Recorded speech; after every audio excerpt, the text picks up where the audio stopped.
Welcome to my channel বন্ধুরা, কেমন আছো তোমরা? আশা করছি তোমরা খুব ভালো আছো। আর আমিও খুব ভালো আছি। তাই আজকে একটা হেলদি অ্যান্ড ঠান্ডা ঠান্ডা ড্রিঙ্ক নিয়ে চলে এলাম আপনাদের মাঝে। তো চলুন, গরম তো পড়েই গেছে, শীত তো আমরা দেখতেই পেলাম না। তো একটা সুন্দর ড্রিঙ্ক বানিয়ে ফেলি। তো তার জন্য আপনাকে চিয়া বা সবজা সিড নিয়ে নিতে হবে। আমি এখানে নিয়ে নিয়েছিলাম অল্প চিয়া সিড, যেটা স্বাস্থ্যের জন্য খুবই ভালো। তো অল্প একটু নিয়ে নেবেন, 2 থেকে 3 স্পুন নিয়ে আপনি একটু জলে দিয়ে 15 থেকে 20 মিনিটের জন্য সাইড করে রেখে দেবেন। তো যেমন বলা তেমন কাজ আমি করে নিলাম। তো এবার এটাকে সাইড করে রেখে আমি আপনাদের দেখিয়ে দেবো ফলগুলো। তো আমি নিয়ে নিয়েছিলাম আমার রুমে যেগুলো অ্যাভেলেবেল ছিল সেই ফ্রুটগুলো। তো এর মধ্যে ছিল কলা, সাদা আঙুর, কালো আঙুর, আর ছিল কিছু ড্রাই ফ্রুট যেমন যেগুলো ক্যাশিও নাট, আঞ্জির, আলমন্ড, আর আরও কিছু ফল ছিল যেটা ছিল বেদানা, কমলা লেবু, আপেল, আর আমার রুমে ছিল কাস্টার্ড পাউডার, আর ছিল ফ্রিজে আইসক্রিম আর দুধ। তো চলুন, সবগুলো আমি আপনাদেরকে দেখিয়ে দিলাম। এবার এগুলোর খোসা ছাড়িয়ে কেটে কাটে আপনাদের সামনে হাজির করার পালা। তো সেই হিসাবে আমি এগুলো কেটে নিচ্ছি। তো দেখুন, আস্তে আস্তে এগুলো খুব ছোট বা খুব বড় করে কাটবো না, মোটামুটি কাটবো, আর কয়েকটা গোটা গোটা রাখবো গার্নিশিংয়ের জন্য। তো তারপরে আমি কলাটাও ছাড়িয়ে এইভাবে একই পর্যায়ে কেটে নিলাম। তো সব কিছু টুকটাক করে কাটতে থাকি, আর চলুন আপনাদের সাথে গল্প করা যাক। তো আপনারা এই বেশ ভালোই গরম পড়েছে, এই গরমে আপনারা কী ধরনের ড্রিঙ্ক বাড়িতে ট্রাই করছেন সেটা কিন্তু অবশ্যই আমাকে জানাবেন, বা লিঙ্কটাও আমার কমেন্টে শেয়ার করতে পারেন। আমি অবশ্যই দেখব এবং কমেন্ট করব, আর নিজেও তৈরি করে খাওয়ার চেষ্টা করব। তো চলুন, আপনাদের সাথে গল্প করতে করতে আমার সব কিছু প্রায় কাটা শেষ। আলমন্ড, ক্যাশিও নাট এগুলো অল্প অল্প করে কেটে নিতে হবে আপনাদেরকে। কেটে নিয়ে, যেহেতু আমি এটা ড্রিঙ্ক বানাবো, তো গোটা গোটা দিলে খুব একটা খেতে ভালো লাগবে না। তো আঞ্জিরটা আমি প্রায় প্রায় খাই, বা ডেলি সকালে খাই বলতে পারেন। তো সেই জন্য আমার বাড়িতে এটা অ্যাভেলেবেল ছিল। আপনাদের কাছে না থাকলে স্কিপ করতে পারেন। আপনাদের রুমে যা থাকবে সেগুলো দিয়ে করবেন। যেমন ধরুন তরমুজ, স্ট্রবেরি এগুলো দিলে তো আরও ভালো হয়। আমাদের কাছে ছিল না তাই দিইনি। তো আমার এই লাস্ট বেদানাটা ছাড়ানোর পরে আমার কিন্তু সব কাটাকুটিগুলো রেডি হয়ে যাবে, দেখতেই পাচ্ছেন। আমি ভালোভাবে কেটে নিয়েছিলাম, কিছু কিছু কেটেছিলাম, কিছু কিছু গোটাও রেখেছিলাম গার্নিশিং করার জন্য। তো চলুন, সবগুলো আপনাদেরকে দেখিয়ে দিলাম। আপনার এখানে কোন ফ্রুটের নাম জানেন না, বা কোন ড্রাই ফ্রুটটা আপনার বেশ ভালো লেগেছে, সেটা কিন্তু আমাকে কমেন্ট করে জানাবেন। তো চলুন, আমার কাছে খুব বড় পাতিল বা বলতে পারেন কোনো ডেচকি টাইপসের কিছুই ছিল না।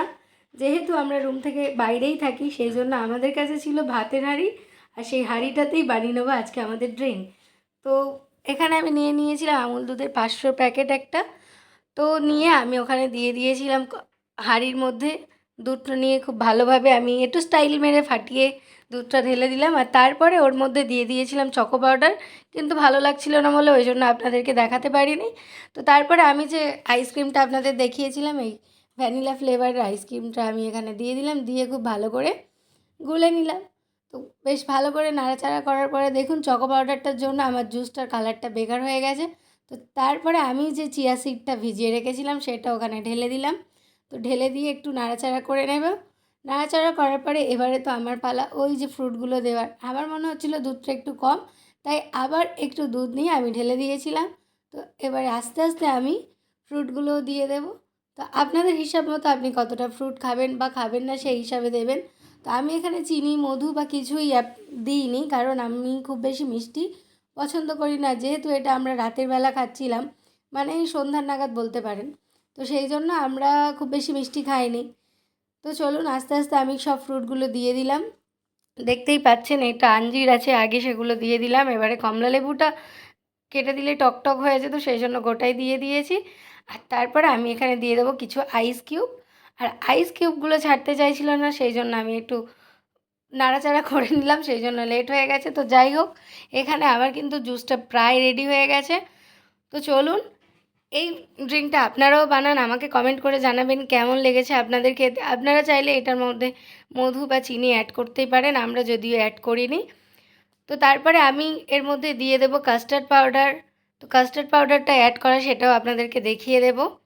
তো আপনাদের রুমে যদি কাস্টার্ড পাউডার না থাকে সেটা দেওয়ার একদমই দরকার নেই, আমরা দিয়েছিলাম, রুমে ছিল তাই। তো চলুন, প্রতিটা জিনিস তো রেখে রেখে এক্সপায়ার করব না, সেই জন্যই সবটা অ্যাপ্লাই করে নিলাম। তো এইভাবে খুব ভালো করে নাড়াচাড়া করে নেবেন। নিয়ে যখন ইচ্ছা হবে আপনার বাড়িতে কোনো আত্মীয় স্বজন আসলে তাকে সার্ভ করতে পারেন, সে তো খুব খেয়ে খুশি হবে। তো এই দিয়ে দিলাম আমি কাস্টার্ড পাউডার দেওয়ার পরে একটু নাড়াচাড়া করে নেব। আর আমার রুমে যেহেতু রোজার মাস আর তাই ছিল রুয়াবজা, তো সেটাও আমি দিয়ে দিলাম। রুয়াবজা দেওয়ার জন্য এটা একটু বেশ মিষ্টি মিষ্টি হয়েছিল, কালারটা হালকা চেঞ্জ হয়েছিল। তো সব মিলিয়ে কিন্তু ড্রিঙ্কটা খুব ভালো খেতে ছিল। আমরা 4 জন মিলে জিনিসটাকে খেয়েছিলাম।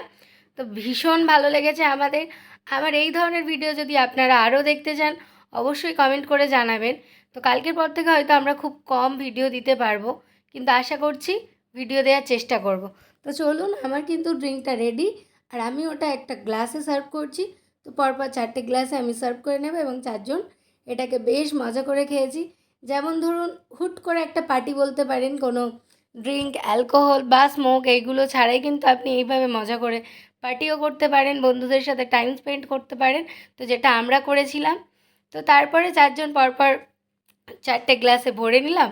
ভরে নিয়ে সারা রাত মুভি দেখতে দেখতে এটা খাচ্ছি, গল্প করছি, ভীষণ মজা করেছি। তো আপনারাও কিন্তু এই মৌকা একদমই ছাড়বেন না। আপনারাও কিন্তু এটা বানিয়ে খাবেন। আর আমার চ্যানেলটাকে সাবস্ক্রাইব করে রাখবেন এই ধরনের মজার মজার গল্প আর রেসিপিগুলো দেখতে।